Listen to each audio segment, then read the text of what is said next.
जान लिखवाला तू साटा। अच्छा? गोली बंदूक नहीं चली हो काटा।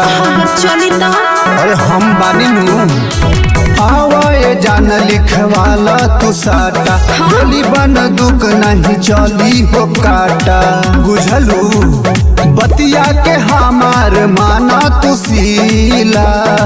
अरे तो हमर सुनावा उहमा का लइका बड़ी होला रंगीला। नाचे न जाइब हम गढ़वा हो जिला। काहे? उहमा का लइका बड़ी होला रंगीला। नाचे न जाइब हम गढ़वा हो जिला। तका दिलिए नचबू। नाचे न जाइब हम गढ़वा हो जिला। होला रंगीला गढ़वा हो जिला। डरा न रानी हमर चलेला राज हो। अच्छा? पूरा जिला के हम बानी रंग बाज हो। यही बात बा। एकदम एक बेर गइल रही हम बराती।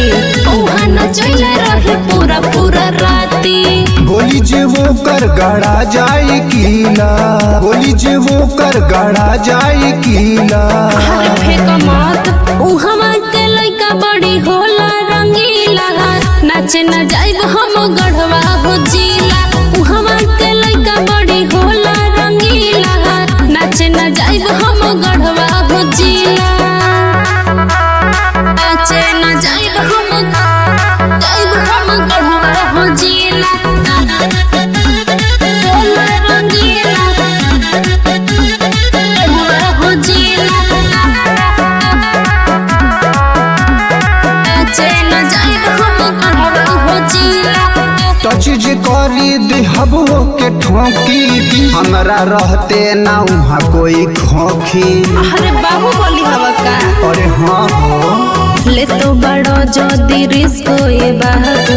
बच्चन जो शर्मा दिलो फिक्स होए बाबू। करे के परी तोरा रसलीला। करे के परी तोरा रसलीला।